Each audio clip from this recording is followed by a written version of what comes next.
Friday evening? We did, yes. Yeah. I don't know how long I was in A&E for. It felt like a very long time. Yeah, Indeed. you were in there a while. I kind of still am, I guess.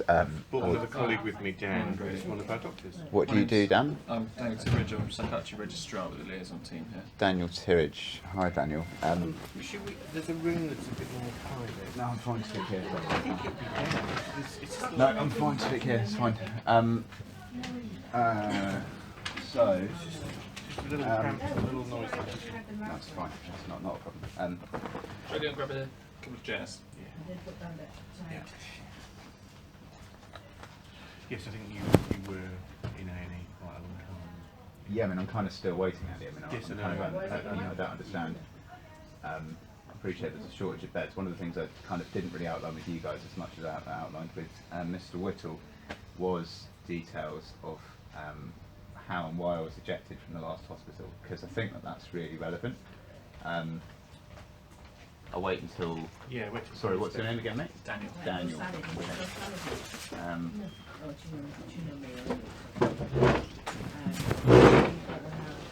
What do you do, Daniel? What do I do? I'm a psychiatrist. Where do you work? Here, Bristol Royal Infirmary. Okay, cool. Can I have a look at your ID? Of course you can.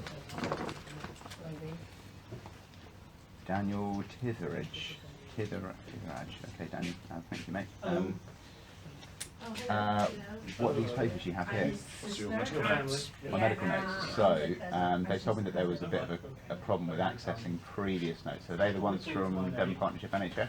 No, these are your notes from this hospital, from this admission from when you came into A&E till now. Okay, cool. So, in a nutshell, what happened was I've been in hospital since the 16th of May. And I've been to 3 different hospitals. The last hospital I was in was Haytor Ward, Torbay Hospital. Torbay Hospital was part of Torbay and South Devon NHS Foundation Trust, but Devon Partnership Trust, which is the trust for Exeter and East Devon, run just that ward that I was on. While I was there, I found out that there had been 4 instances of medical legal scrutiny which had been missed.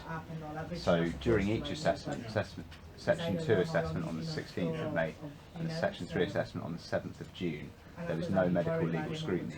So the AMPs need to be Section 12 approved, all my medical details need to be correct, include any long-term medical conditions, allergies, what have you, and that wasn't done. When you transfer a patient under Section 3, because you've got Section 63, second opinion doctor, you can be forced to be medicated Section 3 to treatment order. Because of that, when you transfer a patient under Section 3, there's another transferring checklist which needs to be done. That wasn't done during 2 transfers either. So in the most immediate sense, I found out when I was at Haytor that constituents unlawful detention. Because if you're detained under the Mental Health Act, you have to have that medical legal scrutiny. If you're not, then you aren't lawfully detained. That's how it works. So with the Section 3 transfer side of things, it's a little bit more serious, because obviously you've got the deprivation of liberty under Article 5 of the European Convention on Human Rights. What you've also got with the Section 63, it kind of strays over into the Mental Capacity Act side of things and Health and Social Care Act side of things. Because obviously, in the worst case scenario, that could endanger life if somebody was forced to be medicated and they had a long-term condition that was had a contraindication. The next thing I found out, Daniel, which I think was a bit more pertinent, with it before you interrupt, was that my consultant, Dr. Priya Akula, was actually acting criminally within the hospital. During my first ward round, I went to go and I asked her for her general medical counsel details, and she refused to provide them. It's really, really atypical. It's very, I was quite shocked by that. When I asked the ward manager, all the staff told me that I had to apply in writing for her GMC details. I did that. I did apply in writing. I said that was absurd, but I did apply in writing, and they were still not provided. Eventually, I just got her details and put them into GMC, and I found that she wasn't on the specialist register. If you want to be a consultant within NHS, you must be on the specialist register. As soon as I found this out and I aired it with the staff, she went on leave for 2 weeks. I didn't have a ward round during that time. When she returned, I went to one ward round, and she wrote up my Section 17 leave, which she wasn't legally prescribed to be able to do, regarding how long and when I'm allowed to be to and fro from the hospital, and also prescribe me medication, which she's not legally allowed to do. I spoke to the RMN in the ward about it, and he said to me that what I should do is I should write a letter requesting an alternative consultant. I did that, and it was never provided, and I didn't attend ward rounds for another three weeks or 4 weeks in succession following that, because I just said, look, I want somebody. I'm already quite hypervigilant. I'm already quite, this isn't helping my symptoms, and I don't feel safe being consulted by a doctor who isn't, she wouldn't have qualified for the job. Moreover, I mean, if she's not a consultant, she shouldn't have been allowed on the premises in the hospital. She certainly shouldn't have been sat in ward round acting as a consultant without the right qualifications to do that. I did try and contact the police eventually. After the ward didn't give me any details, I went online. I found that under the Medicines Act, it's a crime to practice medicine without a licence. You can go to prison for 12 months. So as soon as she was on the premises, I tried to call 101. At that point, I was rounded on in my room by 5 staff who came and stole all my laptops and my phones. They didn't give me any medical reason as to why they were doing that. They didn't complete any of the paperwork whatsoever. They just took all of my stuff and put it into a safe area on site. When I got it back, I still hadn't attended any ward rounds, and I chose not at that point to then report it again, because I didn't want to repeat it for things to happen. But with the combination of those 4 medical legal scrutinies being missing, the most recent one being a transfer in, which their team should have done. I mean, it can be done by an approved mental health professional, an RMN, or the MHA administrator, the MHA office, but all of that's on site in that building in very close proximity, and there's no feasible way that they could have transferred a Section 3 patient in. If you don't do that transfer in checklist, you shouldn't admit the patient. If you could kill somebody if you forcibly medicated them, if they were taking chemotherapy medicine, or if they were anemic, or there's a whole load of different things which were really serious. Then on top of that, the fact that the consultant wasn't qualified and was prescribing me medication, and as soon as I tried to report that, I was censored by the ward. This caused a lot of issue. What happened, the last ward round that took place, the doctor tried to double my medication, said that I was still very ill and that I needed to remain on site. I disagreed with that. I said that I didn't, when they came to come and prescribe it, I said I didn't want to move up to 600 milligrams of Titheridge. It's a very, very high dose. 300 milligrams is already very strong. Then following that, the next week, I was just made informal, which is a bit of a contradictory narrative. It doesn't really make sense that you're trying to double somebody's medication without having seen them. This was without me presenting. This was based on clinical notes and observations. Then the following week, I was just made informal. The section was rescinded. There was a bit of a slow up with the paperwork with that. It was a bit of a strange anomaly. So I was meant to be rescinded on, officially I was told it was going to happen on the 8th, but they didn't present me with any paperwork for it. I remained in hospital for a few days, and eventually I managed to chase up the paperwork. I actually went downstairs to the Mental Health Act Administrator, and she told me she'd sent it upstairs, but when I went upstairs to the ward, they refused to give me the paperwork to show that my section had been rescinded. After it was rescinded, they said that they were going to be moving me into step-down accommodation or into sheltered accommodation, and that was the plan working forward with my nearest relative. They'd liaised with him, and they'd spoken with him, and they'd said that was what they wanted to do. So, going on from there, what happened was that a couple of days ago, I don't know if you remember, that 3 Mobile was down for a few hours. I get my benefits from the Department of Work and Pensions via a cash out text message, and I can't receive those without mobile network. So I'd gone into town to go to the 3 store to go and make sure that I can get that to pay my rent, make sure I don't get evicted and stuff. During that time, there was a meeting which took place. We were due to have like a chat with the ward. It wasn't a ward round, but it was kind of like a follow-up meeting with the ward manager, potentially with the consultant. I had said I didn't want to have any further consultation from this unqualified doctor. And it was pretty clear from their actions that I was completely in the right there, and that they'd censored me as a result of that. There was no kind of, I didn't really feel that was right. But long story short, what happened was that I didn't turn up to that meeting. I hadn't been to any ward rounds for 4 weeks or 5 weeks, and then I got back to the hospital and they told me I was being discharged. I had an hour to get my stuff out of the hospital. The narrative of events to me presented very much like there'd been some very, very serious misconduct, and I'd become aware of that, and that's the reason why I was ejected. Even if that was speculation, and that's my perception, in the most immediate sense, the doctor who's discharged me from hospital doesn't have the legal qualification to do that. And can I just check, because you talked a bit about this on Friday, but since you've left hospital, you've expressed concerns about your own safety and your brother's safety. That's and right, all yeah. that fit into this that you just told me?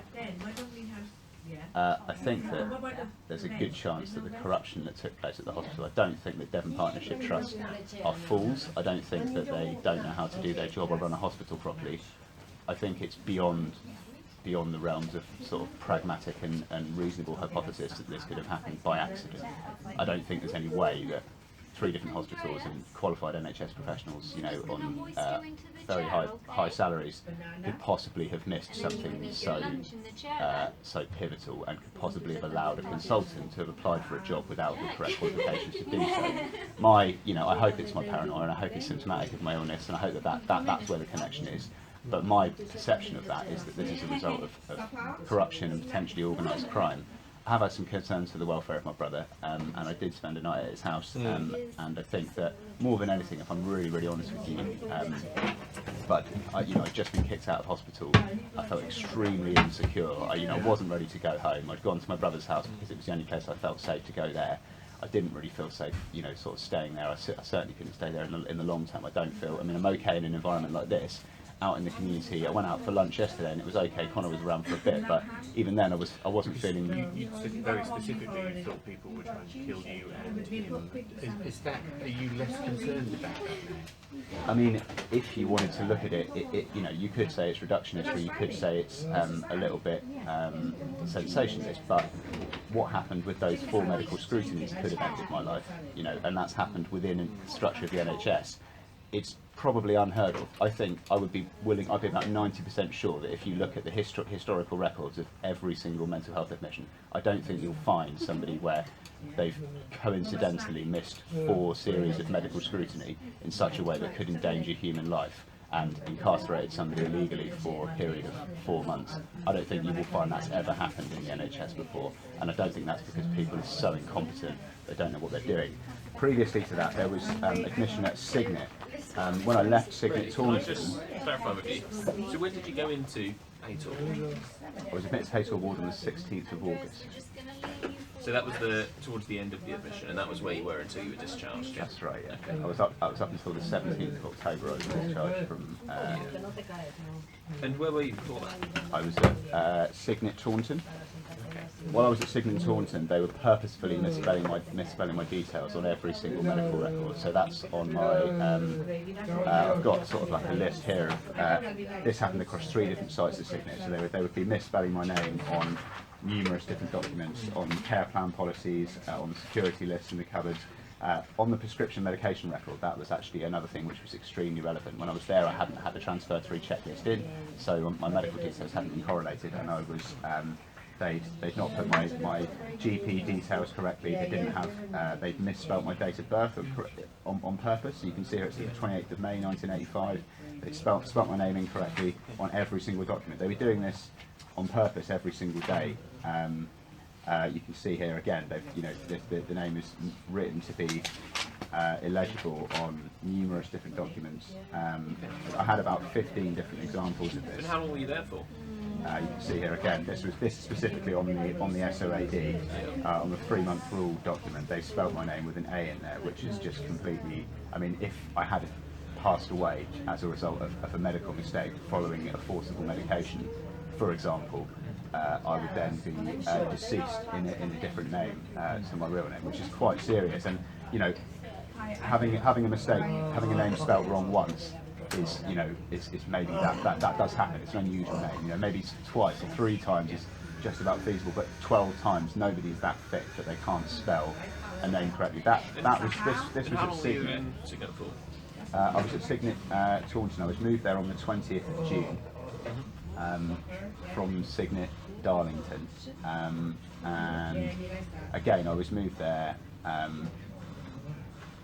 There was some kind of anomalies with what happened with the patient transfer.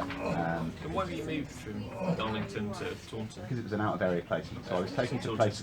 Yeah, I was 135 from Asda. I checked into a hotel in Newton Abbot, Devon, after I'd been concerned for my safety and didn't want to be at home. I got section 135 by Devon and Cornwall Police. They took me to the place of safety at Torbay Hospital. I was there for about 24 hours, and I was sectioned under Section 2 of the Mental Health Act without any medical scrutiny, and then was taken, because of the shortage of beds, it was taken to Signet Darlington, which is in County Durham. that was an out-of-area placement. Devon Partnership NHS, although Taunton is outside of Devon, it's in Somerset, Devon Partnership NHS have contracted beds in Taunton, which sort of dogleg the county, and they use those as extra beds. So that was a repatriation effectively. I was at Taunton for a short amount of time, well, for a few weeks, until from 20th of June up until probably more than a few weeks, up until the 16th of August, when I was moved to Haytor Ward. And when did you first get detained? What date was that? That was on the 16th of May, I believe. Okay. I've got the. So you've been in hospital for quite a few months there? I have, yeah. And how long had you been out of hospital for all of this? Just for a few weeks. I was discharged. I don't know what my discharge date was. I was discharged from Taunton around, I think it was from the end of March or the very beginning of April. So it was around a period of months. Okay, and what was the reason that you were admitted in the first place, if you go all the way back to when you went into Taunton the first time? I arrived at the Temple Meads. I've been very, very concerned for the welfare of my brother. I'd had several phone conversations where it was quite clear that he was being audibly abused, and that there'd been some people that had been involved with that in the local area to me, and also in the Bristol area. I'd had several attacks on my home. I've experienced serious fraud and dubious death of a parent, which I felt that they'd been involved with. Extensive fraud with quite high financial association, and I've become very, very agitated. I hadn't slept in a couple of days, and I'd gone up to Bristol on a train in November 2018, and I just thought that I had to go and find my brother and go and take care of him, because I was extremely concerned for his welfare. I didn't feel that he was in a good place at all. So what had happened is that I'd gone there, when he came to arrive to pick me up at the station, I got sectioned by the police at that point, and I got taken to the Priory for a couple of weeks. And then I was moved from the Priory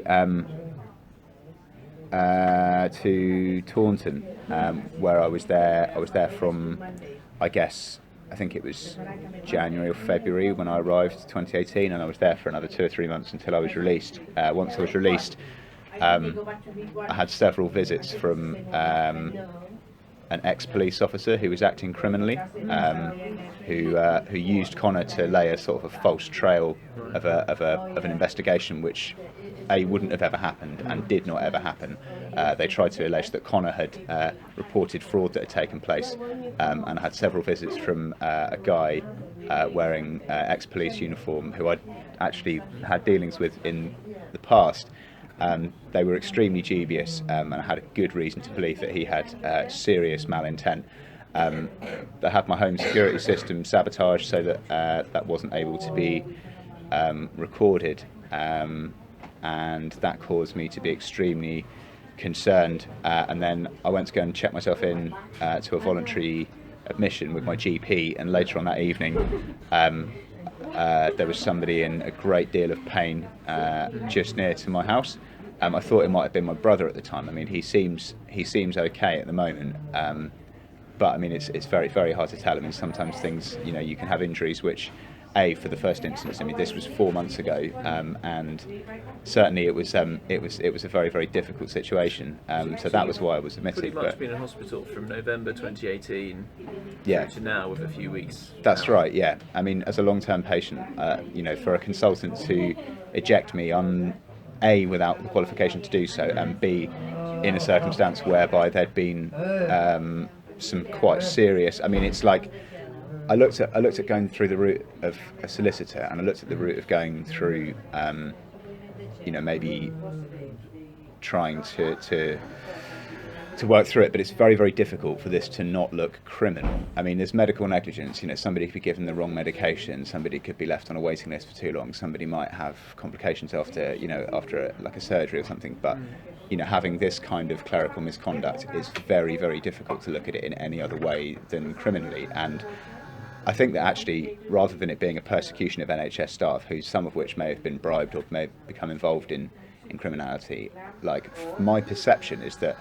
I think a lot of the staff looked quite uncomfortable about what was happening, and I think that a number of them may welcome, some sort of assistance and even just a superficial investigation into what's happened, because certainly I think that there's a lot of financial persuasion which might have played a big part in that, and it's one of the things which has caused, aggravated my mental health. I mean, it doesn't really matter. I've been to the bank managers of 3 major high street banks and have been stood there with concrete proof of multi-million-pound fraud, and they've called the police on me, not because I was wrong, but because of the nature of the circumstances. I've been sat in government buildings with local councils and Department of Work and Pensions, and they've openly lied to me. I've been in situations where I've been stood in police stations with evidence of high-level criminality directly related to what I felt was abuse and things that had happened with my brother, and the police have openly lied to me. Bradley, can I just, sorry to interrupt you, and despite all of the difficulties, one of the things that you've been asking for is to go back to hospital.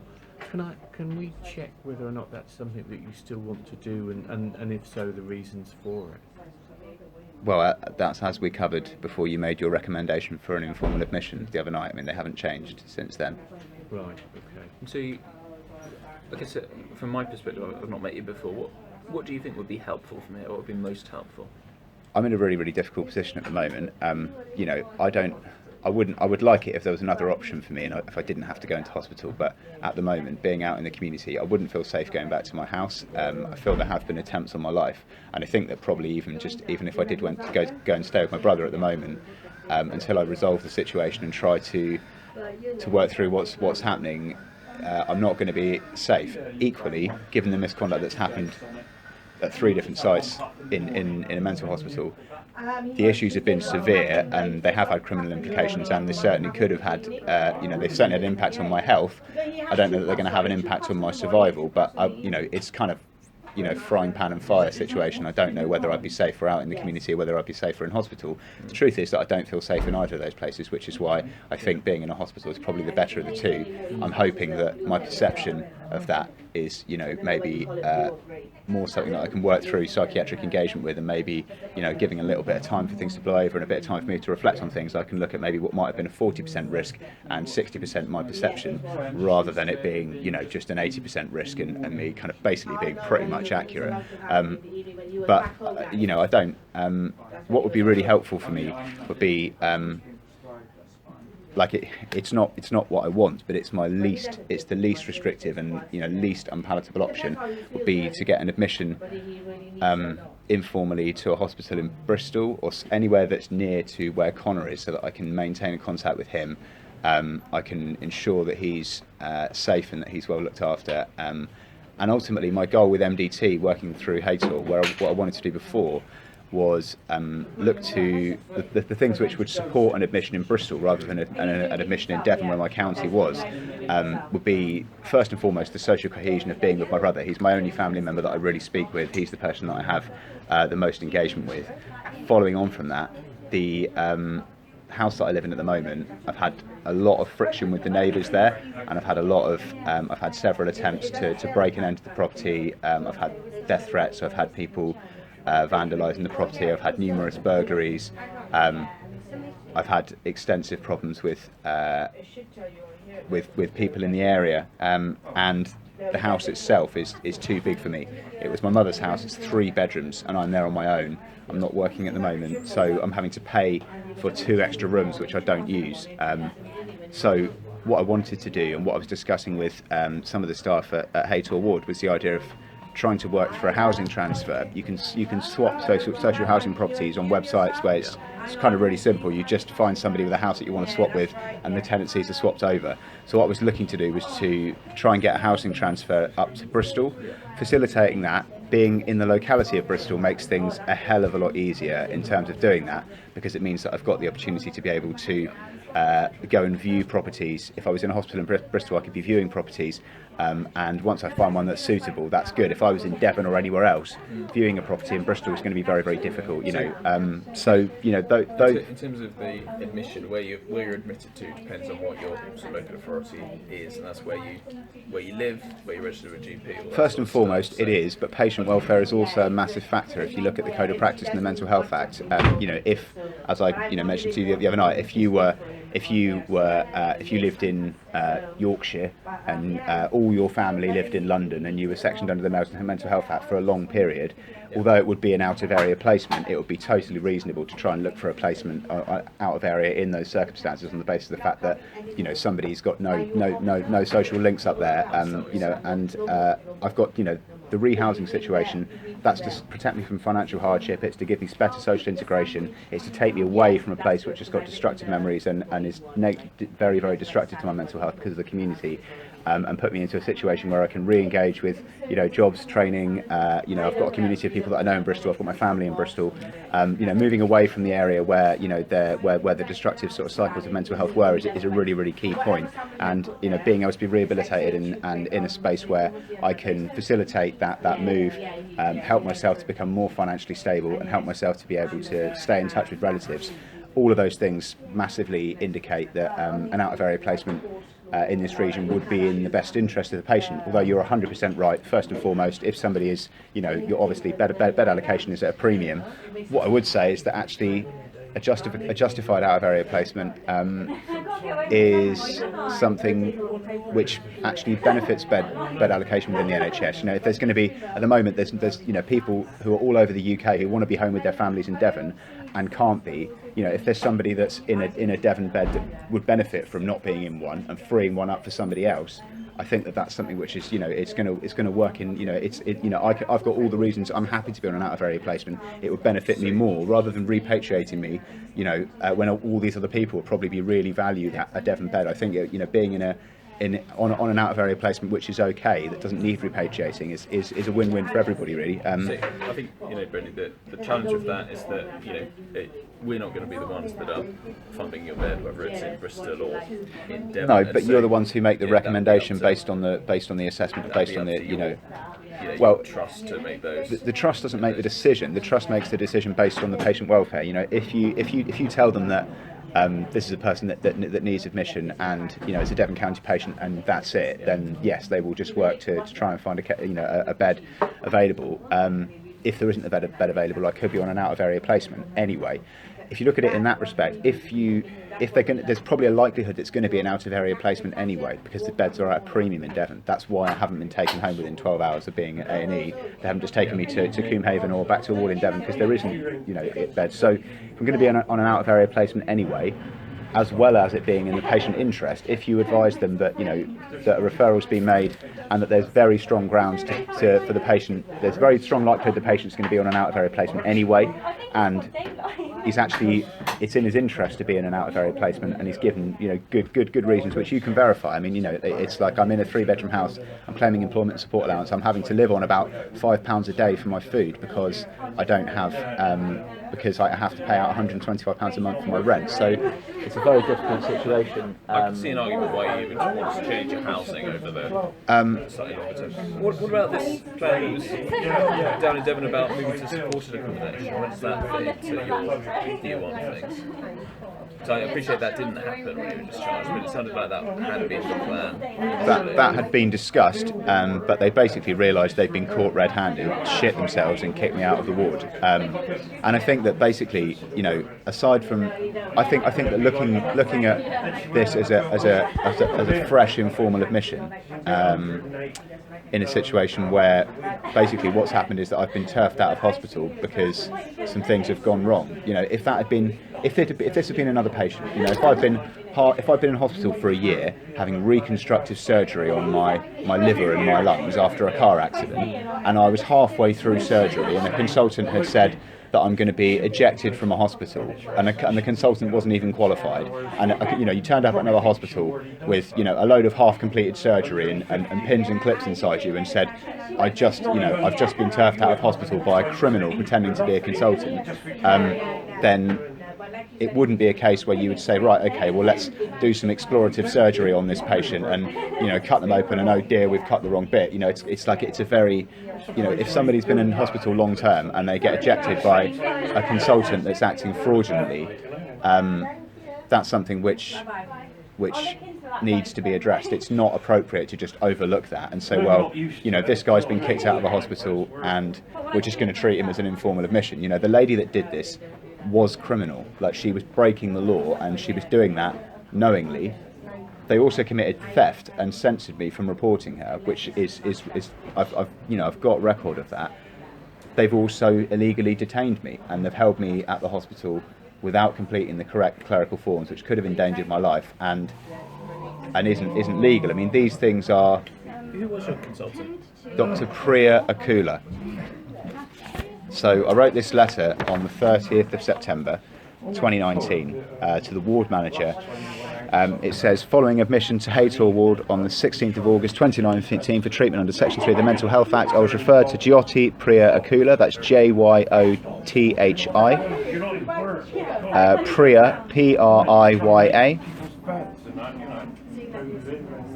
and then Akula is Akula, for psychiatric consultancy. During ward round, I requested General Medical Council registration details from the doctor. However, these were refused without explanation, said to be available only on written request. When the said request was submitted to the ward manager, Sarah Venning, these details were subsequently never provided. Following advice from the General Medical Council, who confirmed this is not acceptable conduct, I'd like to request consultation from another registered practitioner. I've been instructed to make this request in writing by Duncan Mackenzie, RMN. The doctor's also made several significant errors in my clinical notes, failed to apply for a fresh application for admission in line with policy, and when in receipt of confirmation from the MHA that this was necessary, has ordered confiscation of my possessions by staff without following legal clerical procedure, and has taken excessive periods of annual leave during my admission, which has impacted my health and my rehabilitation. Feel in these circumstances the issues present a reasonable justification for provision of an alternative psychiatric consultant by NHS Devon Partnership Trust. That was never responded to, and 2 weeks later I was ejected from the ward. You've only got to look on GMC to see that this person isn't qualified. It sounds like you've had quite a lot of concerns about your care in a lot of different places here.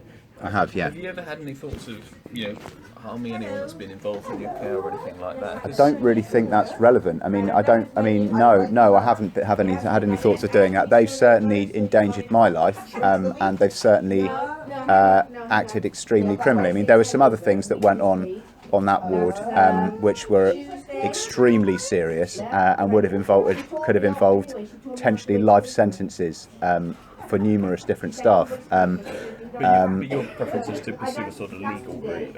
I don't want to kill anyone, mate. I mean, I don't know. Being frank, I don't understand what you're. Have I had any thoughts of harming people involved in my care? I mean, no, that's not the route I'd like to take if I can avoid it, mate. I mean, have you had any thoughts about referring this to Avon and Somerset Police? As you know, I can show you. It would take less than a minute to confirm to you that this doctor isn't qualified. It's as difficult as going to gmc.com like this, and then you can go the medical register. You can click on there, and then if we go to search the register. If I put in the details of the doctor at the bottom, if I just write Priya, Priya, and then her surname, Akula, you can put this into the GMC, and the page that it brings up says that she was registered on the 15th of January 2004. And she qualified in Gulbarga in 1998, and it says very clearly specialist register entry date. This doctor is not on the specialist register, and GP register entry date. This doctor is not on the GP register. Registers with a license to practice. If you want to be a consultant, you must be on the specialist register. This lady refused to provide her details when asked. The reason she refused to provide her details is because she was acting illegally, and she's not a qualified consultant. Have you taken that up with the trust? Have you managed to speak to anyone? Yeah. I mean, as I say, this letter I put it in writing to start with. They've obfuscated her details. As soon as I aired that, she went on leave for 2 weeks. I wasn't given a ward round. As soon as she returned, she didn't indicate. She hasn't indicated on the SOAD. Here you can see the T2 form. This is the bit that can kill you, effectively. It's a bit drastic, but it is true. If you force to be medicated. So she's not indicated that she's an approved clinician in charge of the treatment or a registered medical practitioner, because she isn't one.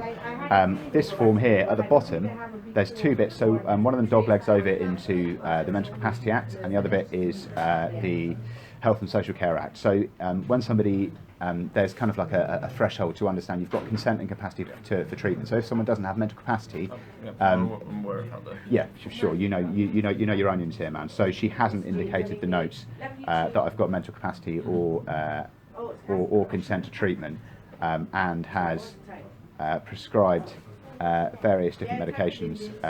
But this T2 is the thing which potentially could have involved me doing that. Again, it's a very, very corollary narrative. So this is my Section 17 leave folder. She isn't legally allowed to tell me how and when I can and can't leave hospital because she's not a qualified consultant.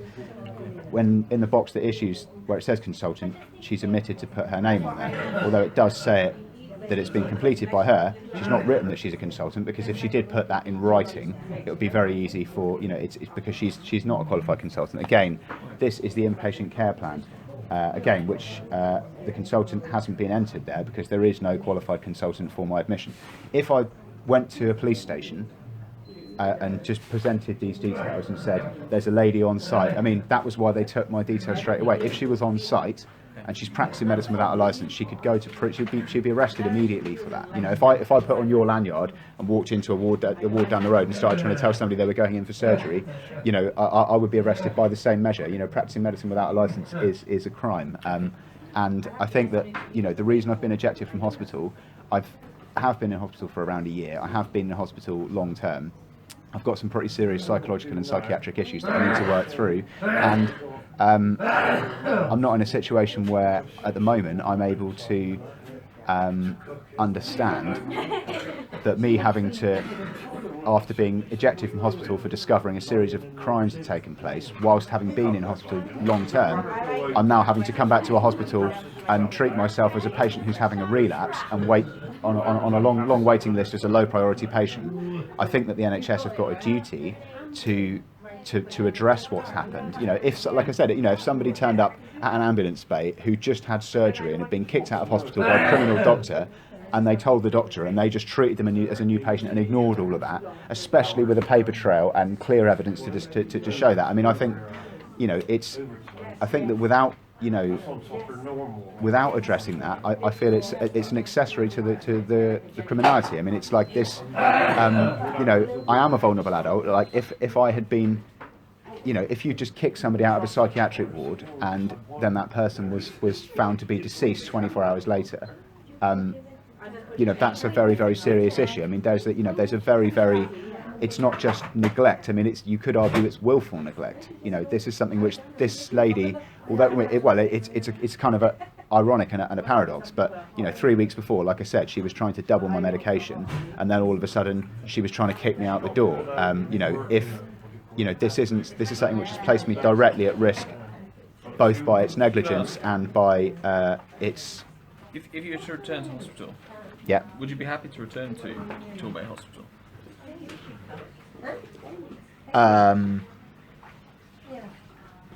I would rather not return to Torbay Hospital if I had the choice. That's the bottom line. What happened there. Places where you've had a positive experience of inpatient mental health care. When I went to the Priory, I was okay there for a couple of weeks. What I found while I was there, I had a consultation with a doctor, and I'd been there for a week or so, and I was requesting leave because I needed to go and pay my rent and my bills. I needed to go into Bristol to go and do some financial administration, and they were refusing me to do that.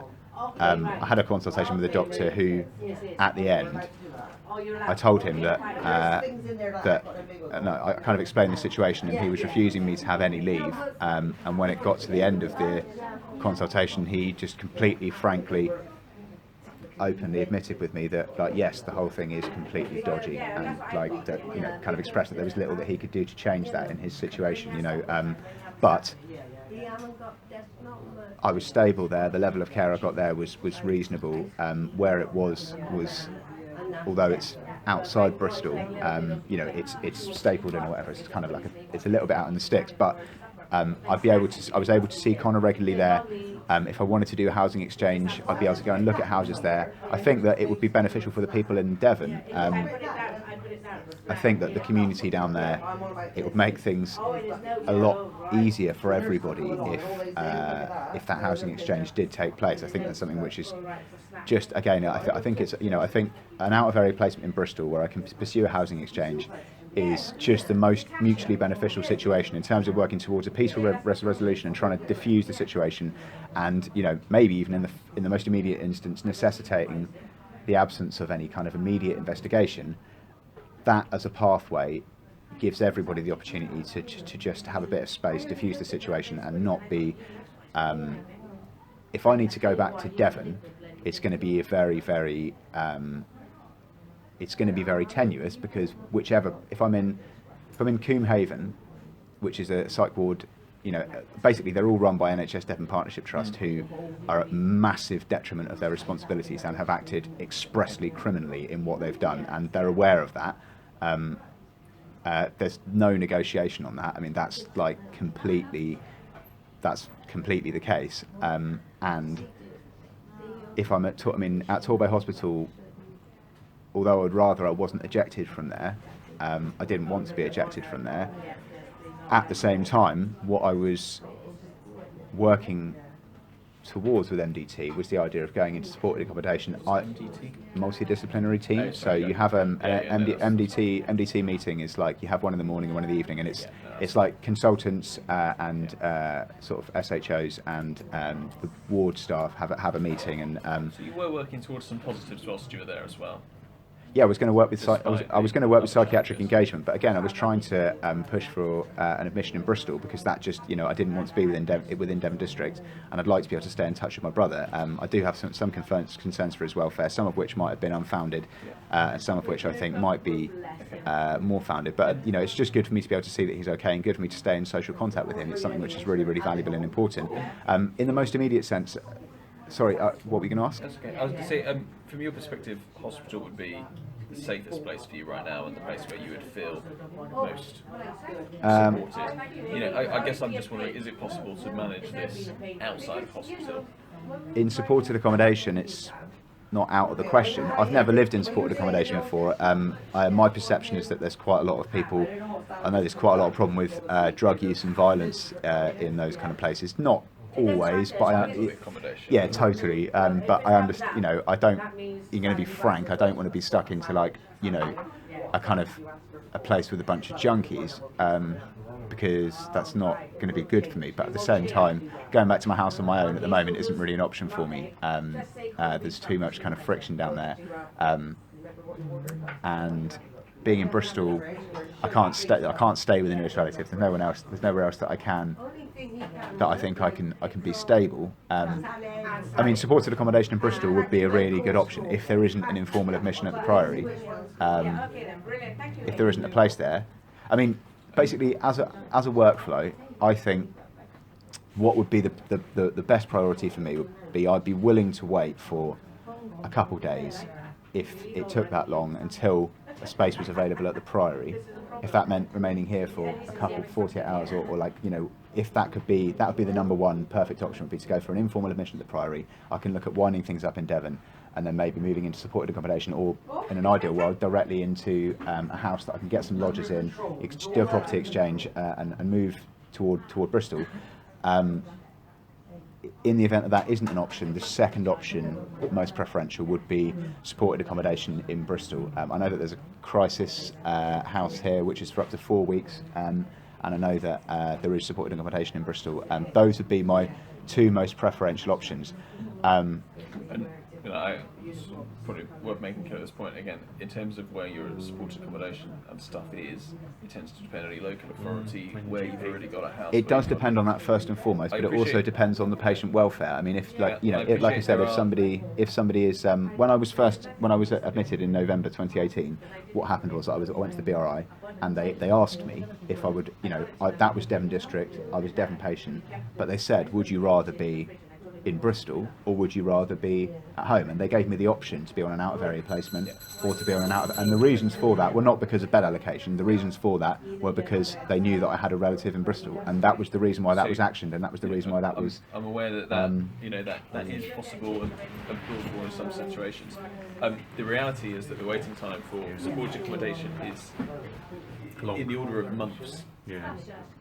In Bristol, we've got patients we've been working with since May to try and find appropriate supported accommodation here, who are in similar situations in terms of the reasons for moving to Bristol from somewhere else and everything else. So, you know, even given those caveats, it's not going to be something we can do in a matter of days or probably even weeks.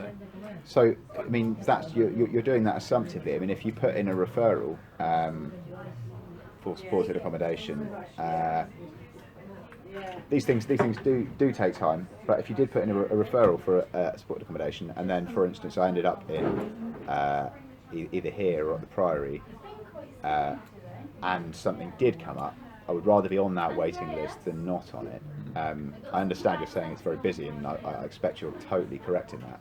At the same time, I wouldn't want to, negate or kind of be diffuse from the outset, because I don't think it's a, I think that would be a really, really productive option for me. On a second level, I do think that the Devon Partnership Trust, it would probably be in their interests. I mean, what they've done is very difficult for them to deny at this stage. And I don't think moving back into their care, given, I mean, I think it would be, like, in the most immediate sense, I think it would be negligent to move back into a care if you can demonstrate such extensive failures under patient welfare and in the most immediate sense, just upholding the law. I mean, this is a letter from the Mental Health Act Administrator, which says that Section 2 and Section 3 papers for your admission do not contain the medical legal scrutiny.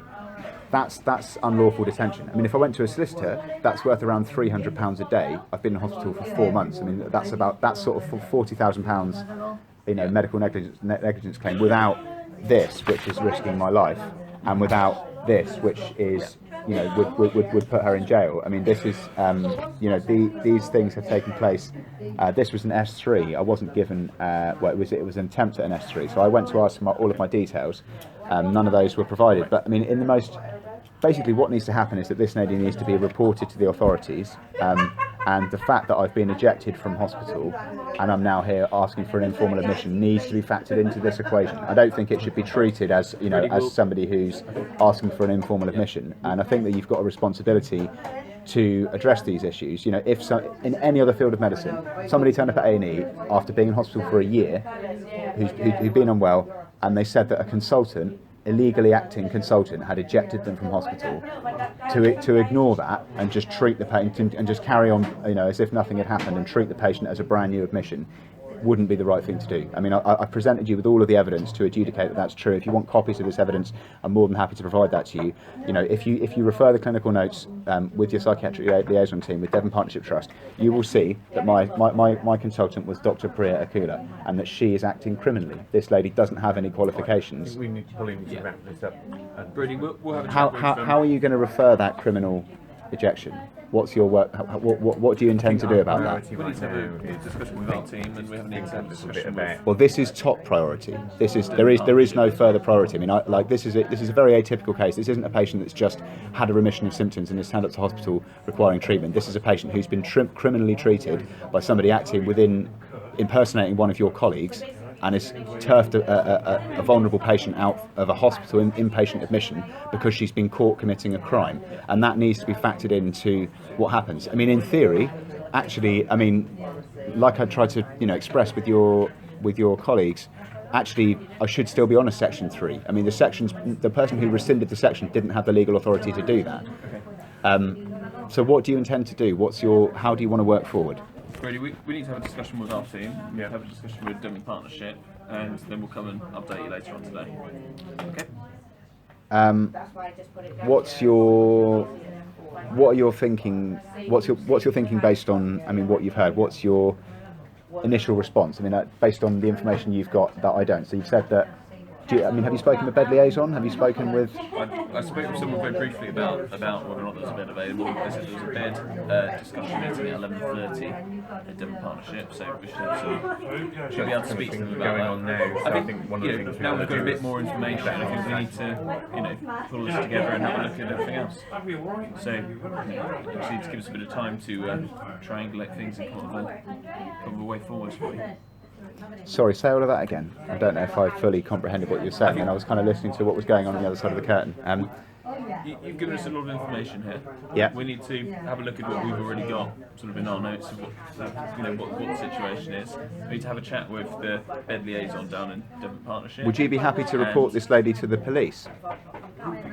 I mean, you're welcome to report this lady to the police. I appreciate I'm welcome to, but I'm asking if you would do that. I mean, I wouldn't feel comfortable I think liaising right with the now police at this stage. We need to focus on getting you a safe discharge plan from this hospital, and that should be our priority. I agree that is something to focus on, but I think that conversely, that workflow will become far easier if you can assess that actually I'm still sectioned under the Mental Health Act and that the person that's discharged me from hospital did so criminally. That would mean that you don't have to try and wait for ages for an informal admission. You can say this is a person who's already detained under section, and we can put this person into a bed under the rights of section, which should have been inalienable and should have remained intact had I not been malfeased and criminally ejected from hospital. If you report this lady to the police, she will be arrested. If you refer to Devon, again, unlawful detention is also a crime. You aren't allowed to keep somebody imprisoned on any sort of commercial premises, regardless of how loudly anyone talks about it. It's kind of. Speak to Devon Partnership about this. Okay, so that's what we're going to do. We're going to go and. Who do you intend to speak to? Probably the person that Dan spoke to before we came up. So Devon Partnership Trust have been involved in the criminal activity, so they are aware that they've had a criminal consultant on their premises, and if you speak with them, they're going to look to protect this criminal person. They are the people, these are the people who have allowed this woman to criminally operate on their premises and have allowed a patient knowingly to be illegally incarcerated on their premises. So speaking with them, what you will be told, you'll be given placatory information, they'll try to dilute the situation, and they're not going to be making themselves accountable in any way, shape or form. To have some dialogue. Yeah, I appreciate that you have to do that, but over and above that, speaking with the perpetrator of the crime to ask them to investigate themselves, I don't think is the best route of practice. I mean, what's stopping you from contacting Avon and Somerset Police just to run it past them? I mean, putting in a 5-minute call to 101 and saying a patient believes that somebody's been practicing medicine without a licence, we're led to believe this is a crime. Could you tell me if this woman is or isn't? I mean, would that, if in the event that they turn around and say, actually, yes, that's completely correct, this man shouldn't have been ejected from hospital, what you'll find is that, the bed allocation system will become completely different. Your options will become far more flexible, and you probably help to safeguard the welfare and the integrity of some Devon Partnership NHS Trust staff, and potentially your own, should that sort of misconduct continue here. Freddie, Leave it with us. we understand your concerns, okay? Okay. See you later on tonight. When will we speak next? We'll however long pop it back takes. in a few hours. When we Okay. I'm gonna probably pop out and get some lunch. Is that okay? If I? If you're afterward, we'll try again later on. All right. Thank you.